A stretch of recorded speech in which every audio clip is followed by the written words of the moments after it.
បាទសួស្តីជួបគ្នាម្ដងទៀតហើយមកកាន់ Channel BK Media ថ្ងៃនេះខ្ញុំចង់ចែករំលែកចំណេះដឹងបងប្អូនអំពីអ្នករថយន្តអ្នកគាត់ជិះរថយន្ត Prius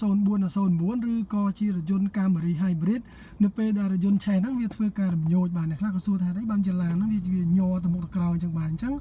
Camry Hybrid ជាមួយនឹងរថយន្ត Prius 0409 នៅពេលដែលយើងចុចអក្សរ P បាទចុចអក្សរ P នេះបាទចុចអក្សរ P នេះគឺវានៅតែញ័រនៅពេលដែលបងប្អូនបញ្ឆេះរថយន្តហើយនៅពេលដែលអង្គុយអស់ហ្នឹងវានឹងធ្វើការរំញោចឆេះបាទនៅពេលដែលបងប្អូនទុកចោលអ្នកមួយចំនួនដែលគាត់ទៅចិត្តបើកឡានតាគៀកគេហ្នឹងនៅពេលដែលរថយន្ត Prius អង្គុយវាអស់នៅពេលដែលអង្គុយវាពេញអស់ហ្នឹងរថយន្តហ្នឹងនឹងធ្វើការឆេះម៉ាស៊ីនអញ្ចឹងធ្វើឲ្យរថយន្តហ្នឹងគឺរំញោចបាទអាចនឹងប៉ះគូតគ្នាបាទអញ្ចឹងទី1ទី2សម្រាប់អ្នកដែលគាត់ចូលចិត្តដោះកង់រថយន្តហ្នឹងគាត់អាចជន់brake នៅចិត្តកន្លែងអាឡាមនេះបានបាទ brake នេះគឺសញ្ញានេះបាទសញ្ញានេះ brake នេះហើយ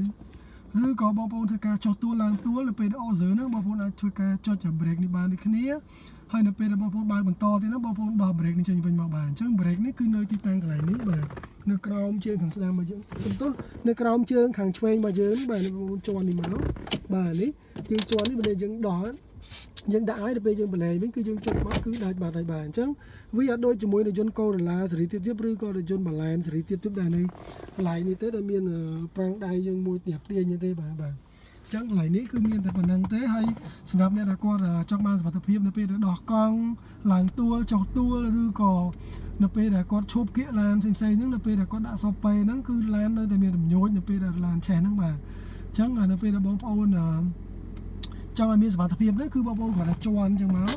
បាទជន់អញ្ចឹងវានៅលោតសញ្ញាក្រហមដាក់ថា brake នេះបាទក្រហមនេះអញ្ចឹងធ្វើយើងមានសុវត្ថិភាពគឺឡាននេះលែងមានរំញោចហើយបាទអញ្ចឹង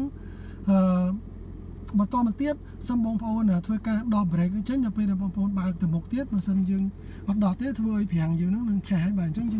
យើងដោះប្រាំងចេញវិញមកបើ brake ចេញមកធ្វើការបើកទៅមុខបានធម្មតាអញ្ចឹងនេះការបង្ហាញគឺមានតែប៉ុណ្ណឹងអរគុណដែលបានទស្សនាវីដេអូ BK Media ហើយសូមជួយ Subscribe Channel BK Media ផងដើម្បីទទួលវីដេអូថ្មី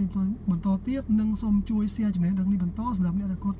ជិះរថយន្ត Prius និងរថយន្ត Camry Hybrid មួយចំនួនហ្នឹងហើយសូមអរគុណសូមជូនពរសុខភាពល្អដល់អ្នកគ្នាជំរាបលាបងប្អូន